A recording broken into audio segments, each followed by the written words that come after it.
അസ്സലാമലൈക്കും. എന്തൊക്കെയുണ്ട് എല്ലാവരും വിശേഷം? സുഖാണെന്ന് വിചാരിക്കണം കേട്ടോ. അപ്പൊ ഞാൻ ഇന്ന് എന്തായിട്ടാണ് ചോദിച്ചിട്ടുള്ളത്, നല്ല അടിപൊളി ചിക്കന്റെ മസാല ഞാൻ നിങ്ങൾക്ക് എങ്ങനെ ഉണ്ടാക്കുന്നുണ്ടോ നിങ്ങൾക്ക് പരിചയപ്പെടുത്തി തരാം കേട്ടോ. വെറുതെ പറയുന്നതല്ല,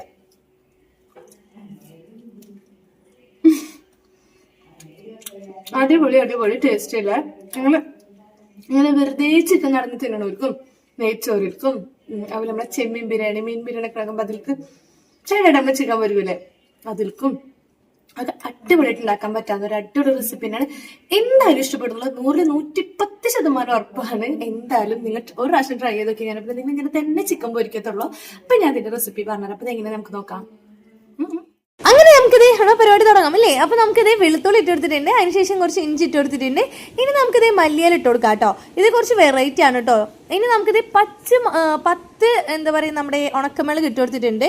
ഇനി നമുക്ക് നമ്മുടെ മെയിൻ ആയിട്ടുള്ള ഇൻഗ്രീഡിയൻസ് നമുക്ക് ആഡ് ചെയ്ത് കൊടുക്കാം. ഞാനിത് 2 സ്പൂൺ എന്താ പറയുക നമ്മുടെ ഉലുവ ഇട്ട് കൊടുത്തിട്ടുണ്ട് കേട്ടോ. അതുപോലെ തന്നെ നല്ല ജീരകം 2 സ്പൂൺ ഇട്ട് കൊടുത്തിട്ടുണ്ട്. ഈ ഒരു സ്പൂണിലാണ് കേട്ടോ ഞാൻ ഈ മെഷർമെന്റ് പറയണത്. ഞാൻ കറക്റ്റ് മെഷർമെന്റ് പറയാത്ത കാരണം എന്താണെന്ന് വെച്ചാൽ നമ്മൾ ചിക്കൻ എത്ര ഉണ്ടോ അതിനനുസരിച്ചാണ് നമ്മൾ സാധനങ്ങൾ കൂട്ടുകയും കുറക്കുകയൊക്കെ ചെയ്യുക അല്ലേ. അതുകൊണ്ടാണ് ഞാൻ കറക്റ്റ് പറയാത്തത്. അപ്പോൾ ഞാനിത് 2 സ്പൂൺ നല്ല ജീരകയും അതുപോലെ തന്നെ പെരുംജീരകയും ഞാൻ ആഡ് ചെയ്ത് കൊടുത്തിട്ടുണ്ട്. ഇനി അതിന് ശേഷം നമ്മളിത് നമ്മുടെ കുരുമുളകാണ് ഇട്ട് കൊടുത്തിട്ടുള്ളത്. എരി ഇഷ്ടമുള്ളവർക്ക് കുറച്ച് അധികം ഇട്ട് കൊടുക്കാം, എരി കുറവാണ് വേണ്ടുള്ളവർക്ക് എന്നുണ്ടെങ്കിൽ കുറച്ച് ഇട്ട് കൊടുത്താൽ മതി കേട്ടോ. ഇനി നമുക്കിത് ഞാൻ 2-3 സ്പൂൺ ഞാൻ കുരുമുളക് ഇട്ട് കൊടുത്തിട്ടുണ്ട്. ഇനി നമുക്കിതിലോട്ട് കടുക് ഇട്ട് കൊടുക്കാം കേട്ടോ. 2-3 സ്പൂൺ, അതുപോലെ തന്നെ 2-3 സ്പൂണായിട്ട് തന്നെ ഞാൻ കടുകും ആഡ് ചെയ്ത് കൊടുത്തിട്ടുണ്ട്. ഇനി നമുക്ക് ഇതാണ് ഞാൻ കുറച്ച് വെറൈറ്റി ആണെന്ന് പറയാൻ കാരണം നല്ല ടേസ്റ്റ് ആണ് കേട്ടോ. എന്തായാലും ട്രൈ ചെയ്ത് നോക്കണം, നല്ല ടേസ്റ്റ് ആണ്, വെറുതെ പറയണതല്ല. ഇനി നമുക്ക് ഇതിലോട്ട് ആവശ്യത്തിനുള്ള മഞ്ഞൾപ്പൊടി ആഡ് ചെയ്ത് കൊടുക്കാം കേട്ടോ. എങ്ങനെ നമ്മുടെ മഞ്ഞൾപ്പൊടി. അങ്ങനെ ഇനി നമുക്ക് സുറുക്ക ആഡ് ചെയ്ത് കൊടുക്കാം കേട്ടോ. വെള്ളം തീരെ യൂസ് ചെയ്യരുത്, സുറുക്ക ആവശ്യത്തിനുള്ള സുറുക്ക ആഡ് ചെയ്ത് കൊടുത്തിട്ടുണ്ട്.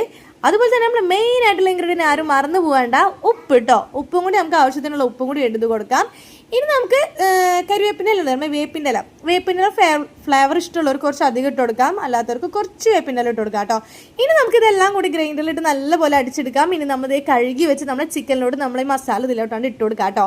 ഇത് അടിപൊളി ടേസ്റ്റ് തന്നെയാണ്. പിന്നെ ഇത് മസാല തേച്ചിട്ട് നമുക്കിതൊരു ഒരു 15 മിനിറ്റ് 1 മണിക്കൂർ എത്ര നേരം നമ്മൾ മസാല തേച്ച് വെക്കുന്നോ അത്രയും ടേസ്റ്റ് ആണ് കേട്ടോ.